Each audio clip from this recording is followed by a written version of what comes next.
Hey guys, it's Jules, and this is Lupus Diaries. Finally!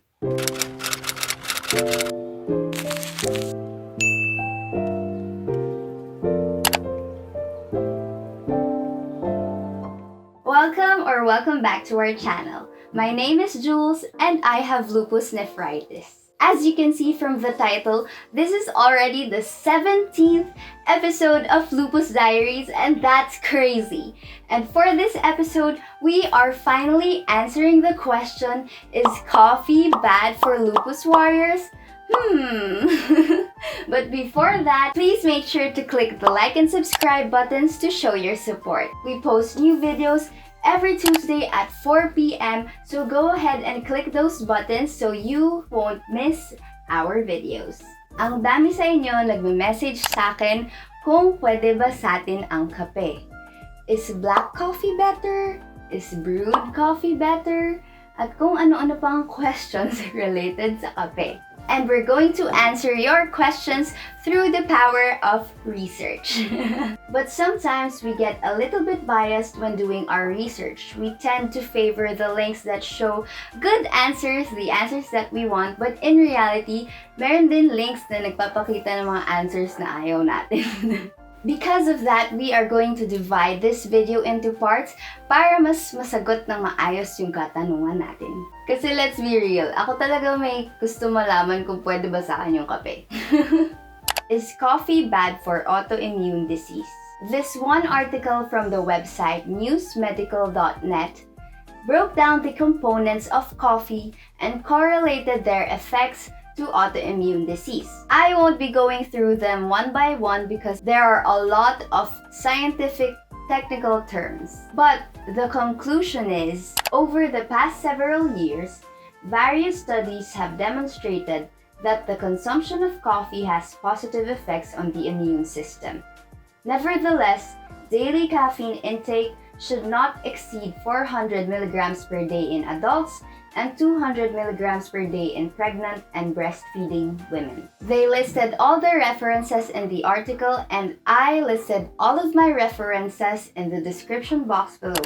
So if you want to go check out all the articles and studies that I mentioned in this video, go ahead and check the description box below. Another research study from the website Science Direct, who researched about the different autoimmune diseases like SLE, diabetes, Hashimoto's disease, and others against coffee intake, concluded that current scientific evidences seem to support the immunomodulatory action of coffee.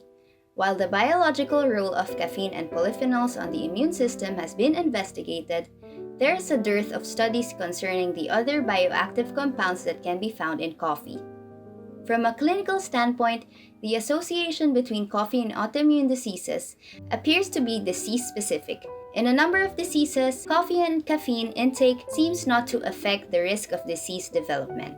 Is coffee bad for lupus or SLE? SLE is the most basic type of lupus. Lupus.org had the first study to assess the impact of caffeine intake on lupus disease activity. The researchers discovered that patients who had lower caffeine intake had more problems with their major organs, while patients who had a higher caffeine intake had lower disease activity. Another study from the Mediterranean Journal of Rheumatology found out that caffeine could influence SLE phenotype, favoring less severe disease manifestations, which is almost the same conclusion as the previous study. One of the websites I trust the most when it comes to information about lupus is Johns Hopkins Lupus Center. When you research about coffee there, they won't mention it much, even in the 5 things to avoid when you have lupus, as well as in the lupus diet article. It may mean that they have not done their study yet about the correlation between coffee intake and lupus disease activity. That's why I urge you to take everything I said in this video with a grain of sand and do your own research. Is coffee bad for the kidney? Is coffee bad for lupus nephritis? Now, lupus nephritis is another type of lupus which affects the kidneys. It's what I have. And our kidney processes everything we eat and drink, including coffee. Let's see the effects of coffee on our kidneys. This article from the Campbell County Health correlated coffee intake against kidney disease. Its one section is about blood pressure, and it stated, caffeine causes a short but sudden increase in blood pressure. Research has not shown that drinking 3 to 4 cups of coffee a day increases the risk of kidney disease or increases the rate of decline of kidney function. However, moderating how much coffee you drink is a good idea. Those struggling with blood pressure control should especially drink less than 3 cups per day. I was also particularly interested in this article from Fresenius Kidney Care because it mentioned potassium intake, which is not something that is quite talked about when it comes to coffee. It says that the challenge when living with kidney disease is that your kidneys aren't able to balance your potassium levels. There are about 49 milligrams of potassium in 100 grams of coffee, and 3 cups of coffee is considered high in potassium. If you are going to drink coffee when living with kidney disease, keep track of how much you consume so you can factor that into your daily potassium intake. Now, Hopkins Medicine does have an article about coffee intake and kidney disease, but not specifically about lupus nephritis. It stated that a recent study by Johns Hopkins Medicine researchers has revealed that consuming at least 1 cup of coffee a day may reduce the risk of acute kidney injury, or AKI, when compared to those who do not drink coffee. Does coffee affect arthritis? Lastly, we are going to see the effects of coffee on arthritis. This is because most lupus patients have arthritis. An article from Verywell Health concluded that when it comes to arthritis, it turns out coffee has both benefits and risks.